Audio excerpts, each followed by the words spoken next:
Oui, 33 DAF. Baïla Amadou Traoré. Oui. Injonction contre 33 DAF. Une nouvelle injonction. Ouais, une nouvelle injonction. Qui vient remplir. Allonger la longue liste d'injonctions. Ouais. Et justement, lorsque j'entendais Monument, sincèrement, ça m'a fait sourire lorsqu'il disait effectivement, il a raison, que lorsqu'un ministre de la Justice fait une injonction en disant que ça veut dire forcément que quelque part, il y a au moins des indices.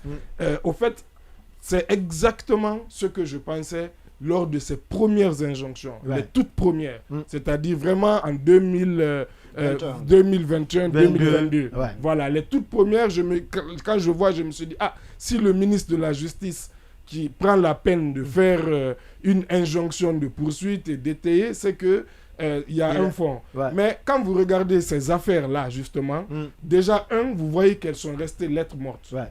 Il y a la plupart de ces injonctions, soit il n'y a pas eu d'enquête.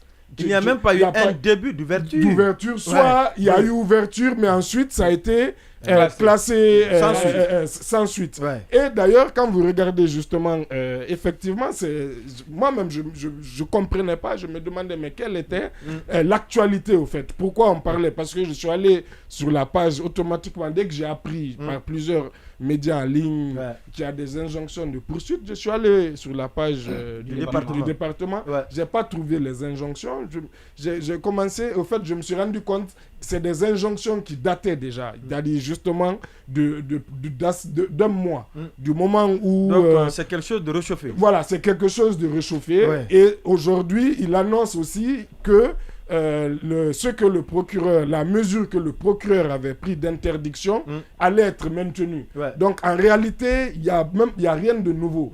Mais ce qui est intéressant, c'est que j'ai vu que justement dans mes recherches, qu'il y a 5 jours, lorsqu'il était allé à la CRIEF pour installer le nouveau président. Il a évoqué, je vais vous lire textuellement ce qu'il a dit. cet extrait de son cité intervention par le site guinéelivre.com. Il dit, pour rappel, il y a un mois, une injonction a été faite afin de poursuivre les responsables des divisions des affaires administratives et financières et les documents de voyage des DAF saisis.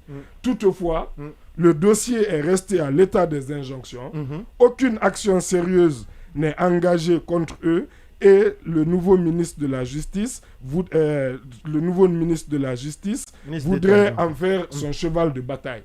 Et ça, c'était en marge de l'installation du nouveau président de la CRIEF. De la CRIEF. Oui. Donc aujourd'hui, il en parle dans une conférence de presse. Mais le problème, c'est que là, c'est que ça dépasse. On sait que déjà l'injonction, c'est un droit qu'il a, mais un droit qui est abusé et qui en soi est une atteinte non seulement au principe d'abord de la présomption d'innocence. De la présomption d'innocence, surtout dans le contexte guinéen. Dès qu'on fait une injonction contre vous, tout de suite vous êtes envoyé, livré à la vindicte populaire, mais même contre la séparation de pouvoir en réalité. Parce que c'est quelque part, cette injonction, c'est encore une intrusion de l'exécutif dans ce qui est dans le judiciaire. Même si, je le répète encore, à ce stade, c'est légal, puisque le code de procédure pénale, plusieurs pays ont enlevé cette disposition, cette prérogative au ministre de la Justice.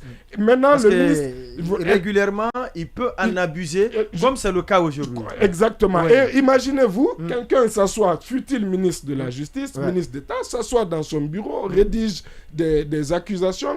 Vous imaginez, on a même eu une injonction de poursuite dans une affaire presque privée. L'injonction de poursuite contre M. Mara de ça, c'était presque...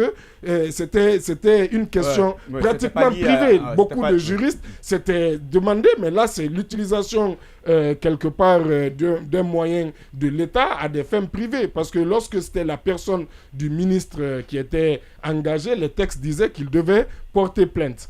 Donc, vous voyez, cette disposition est très dangereuse et elle est utilisée de manière répétée. Et malheureusement, elle fait toujours effet puisque on continue quand même justement à commenter, à en parler. Mais tout ça dénote de ce que ce qu'on reconnaît, je ne suis pas le premier, on l'a plusieurs fois dit, une certaine théâtralisation de la justice, du ministre Charles White, mais qui l'a quand même toujours servi. Parce ça que le sert, hein, voilà, de son statut de juge à ministre d'État, en passant par procureur général, il a toujours utilisé ces méthodes-là et ça justement, ça le réussit. Et comme ils viennent d'être nommés ministre d'État, ça valide un peu aussi, quelque part, tout ce qu'il fait. Parce que quand vous nommez quelqu'un ministre d'État qui était ministre, et c'est le seul ministre d'ailleurs, civil, qui est promu, ça veut dire quelque part que vraiment vous êtes satisfait de sa prestation. Même si lui, le travail pour lequel il est désigné, estime qu'au niveau de l'appareil judiciaire, les choses ne fonctionnent pas comme cela se doit. Parce que c'est ce qu'il a dit au niveau de la CRIEF. Il n'est pas du tout satisfait. Exactement. Et pourtant, il a une responsabilité justement directe dans le fonctionnement, on va dire, et de la CRIEF et des différentes juridictions.